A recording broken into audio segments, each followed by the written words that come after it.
Good afternoon, everyone. It's Yaida Ford, attorney in Washington, D.C., just popping back in to give you another update on the Biden administration's mandatory vaccine policy and where it stands now. As many of us know, the United States Supreme Court held oral arguments on Friday, January 7th, regarding the mandate and its effective date, which was January the 10th. And the issue before the court was whether or not the court would issue a stay to either stop it and halt it while this was battled out, or whether they wouldn't issue the stay and just kind of allow it to run its course and take effect and then deal with it later. So they haven't issued the stay. So technically the vaccinate or test policy, that's what it is, vaccinate or test policy, was supposed to take effect January the 10th.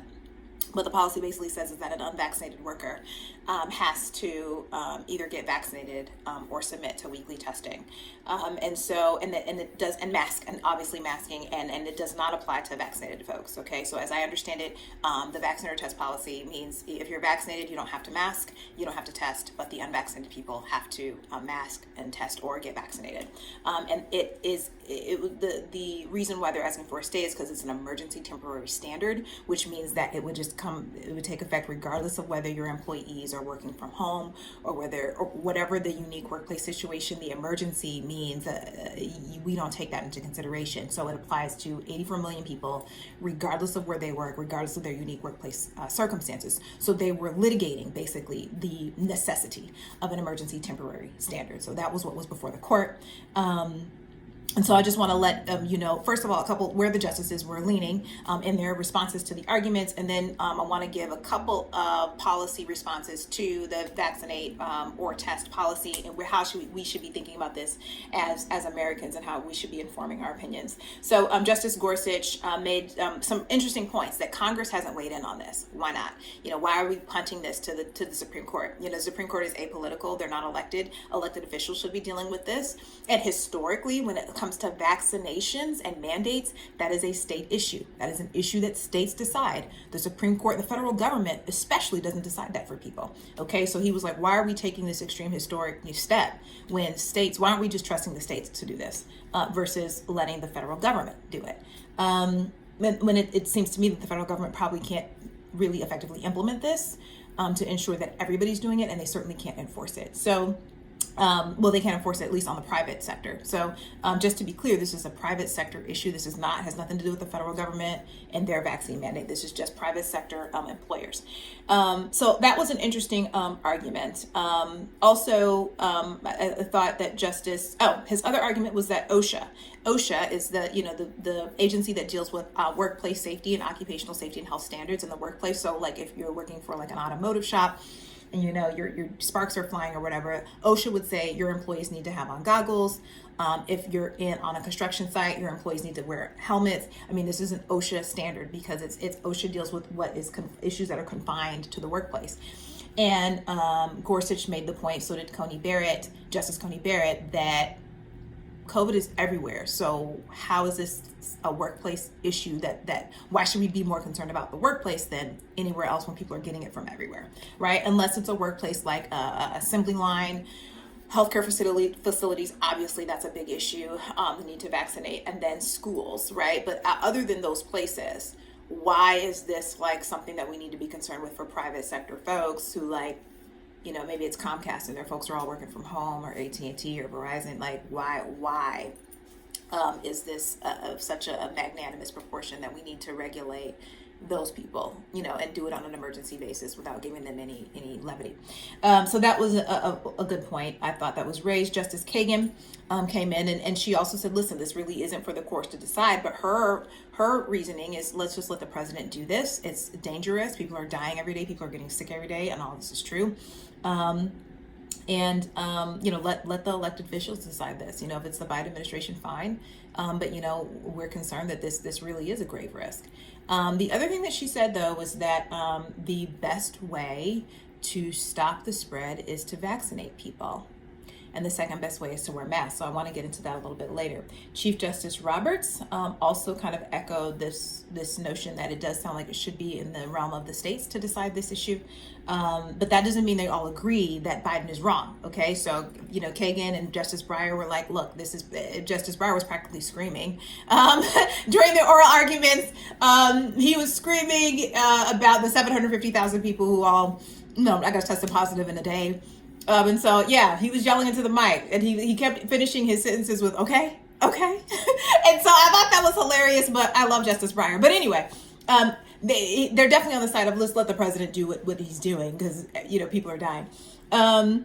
And then, again, Justice Gorsuch, Justice Thomas really asked some very poignant questions about whether or not this was necessary, because we're allowing a federal agency to dictate what could happen, and they're not taking into regard the unique circumstances of each employer. But also the federal government, interestingly, the United States Postal Service said, hey, we can't implement this policy on January the 10th, and the federal government gave them an exemption. And so it really invoked a question: if this was such an emergency, why would you let one of the largest employers in the United States go without protecting their people?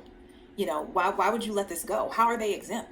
And they're coming into contact with people. Not all postal workers are. Certainly the delivery folks are doing something different. They're by themselves, they're in a vehicle, and they're making contact with mailboxes. They're not necessarily making contact with people. So the risk is different for them. But for your people, the workers who are around each other, dealing with parcel, okay, and then dealing with customers at a window, different issue. And yeah, there's a partition, and yeah, there's all of that, but those folks are still together in a building. So, and they're not necessarily 6 feet apart, right? So this was something that also came up in my mind as I'm listening to the arguments. The arguments were very good on both sides, I have to say. And I think that whether, if you're an anti-vaxxer, that's, I'm not that. And I think that, this is, the issue really was around who decides, right? I think we know that there is an issue, and we need the vaccines are good ideas, and masks are great ideas, and testing is an excellent idea.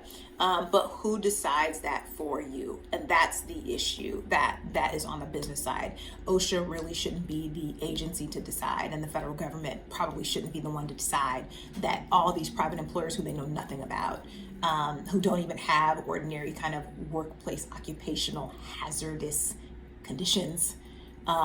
This is not for OSHA to decide. And frankly, the way we're defining hazard, is that changed now? I mean, a workplace hazard is one that's present every day.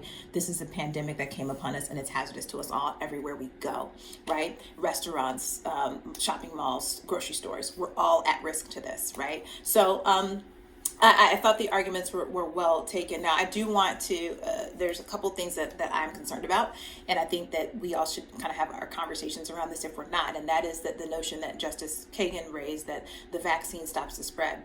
Well, it doesn't, and the data only supports that it stops the severity of the consequences. I think all the medical and scientific information agrees that the vaccine stops the severity of the consequences. It does not stop the spread. And I was really concerned when I heard a justice say this and make this argument. I was very concerned and quite floored, because the data simply doesn't support that. But people, it's like the media is, I don't know who's pushing this notion, right? Maybe it's the people who are making money off the vaccines. I mean, I don't know, but it's just like I think we all know, based on the number of people who got it, how Omicron first even came into the district, reportedly through all 4 of these people were vaccinated who brought Omicron here, or they were the first reported cases, right? So, I just, it doesn't stop the spread. And I just thought that was just a bizarre argument to make in open court. The other thing is that the vaccinator test policy, as I understand it, only applies to unvaccinated people, which means that vaccinated folks can still go into the workplace with no masks and no tests. I don't know how that stops the spread. So the question that I have is the way this policy would be implemented, would that even be effective in stopping the spread of COVID-19? Definitely testing, as long as you know that whether you have it or you don't, you can be around people, right? I make my employees test, whether they're vaccinated or not, because I understand that even we've all been exposed to COVID by vaccinated folks. So testing is positive. I agree with that. I think the business side of this is like, look, we don't even want you mandating testing, okay? And I don't even think they want them mandating masks, but I don't think that either one of those things is bad. It's particularly for employers who need that. And so I think the issue is on who decides it. Employers should be able to decide what's best for their staff and the environments that they're in. And this should be like a real workplace conversation, and without the federal government imposing, and using muscle to kind of commandeer businesses to implement something that they might not even be able to do, because tests are not readily available anymore. I have staff in Washington State. They have to pay $129 for a test. I can get tests in my community for free. right? But they can't there. My parents can't get tests in Louisiana for less than $129. And so, we're blessed and if living in the district because there is still access to free testing where we are, but that's because of the resources that are here. This is not the case for employers everywhere in the United States, and most of them it's not. Only 28% of employers have access to adequate testing. So this would create a problem for the national economy if this policy were to take effect. So anyway, January 10th is come and gone. The Supreme Court has not issued a stay, so the policy is out there. But also, even if it is enforced, I don't think employers will be able to implement it, and I don't think there's going to be a way to enforce it against them. So, I think everybody should continue to just really stay safe and continue to evaluate what's good in their workplace environments and what's good for yourself. If you're an employee and your employer's not making people mask and you want to mask up.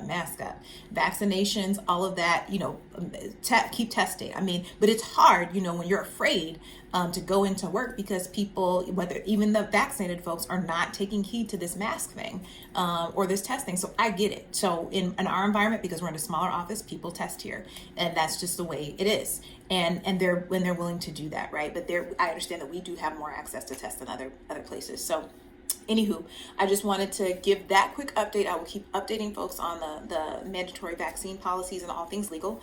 Thank you. Like, share, and subscribe. I will see you next time.